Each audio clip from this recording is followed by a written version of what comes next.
What happened last night was that Hillary Clinton managed to stave off a lot of momentum by Barack Obama, come back, win Texas and Ohio in ways that she wouldn't have won a week ago. Voters who decided at the last minute broke for her. Voters who were thinking about their commander-in-chief broke for her. Voters who were thinking about NAFTA broke for her. Hillary Clinton was able to stop Barack Obama's momentum because she raised lots of questions she hadn't been successful in raising before. She had a couple externalities helping her out with this. And I don't think anyone predicted that Saturday Night Live would become a pro-Hillary infomercial, but it did. I don't think anyone predicted that libertarian, or I guess free market-leaning economist Austin Goolsbee would kick such an own goal for Obama, and the details of his meeting with Canada about NAFTA would be leaked, but that happened. The one thing she controlled was rephrasing the question of who could be commander-in-chief in a powerful way by portraying these little moppets being tucked into bed, a mother looking in on them, saying that you had to think about these and what the commander-in-chief would be doing at 3 a.m.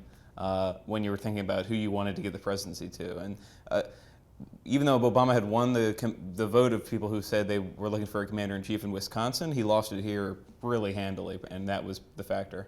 John McCain emerged as the last man standing because the luck that Hillary Clinton had in the last 4 days, he's basically been having for 3 months.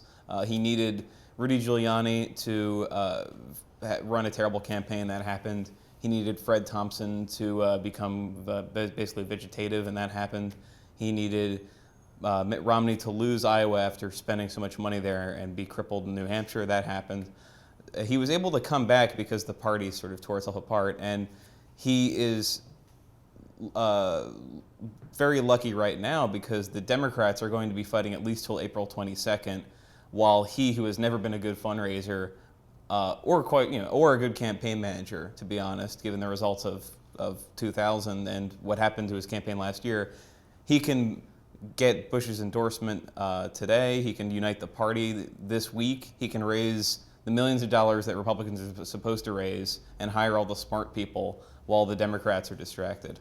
What we need to look for in Pennsylvania is if Obama can answer these questions that he couldn't, he just completely lost the argument on about NAFTA, about being commander-in-chief, in these white rural areas of Pennsylvania that look a lot like the white rural areas of Ohio.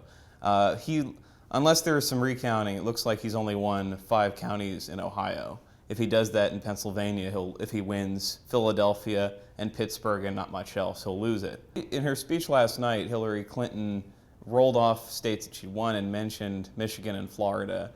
That was important because that's another card she's trying to play these superdelegates who now see, who know that Barack Obama has won more than 150 more delegates than she has, if you don't count those states. She wants to ideally get close enough by the end of the primaries that if they just put Florida, where neither candidate was allowed to campaign because the DNC basically prevented them from doing so, if they just give her the delegates she would have won in Florida, she clinches it. If McCain runs as good a campaign as George Bush ran, which is not something he's ever been proven himself able to do, but he's got the Republican machine behind him. If he runs that good a campaign and the Democrats are bloody, John McCain wins the presidency.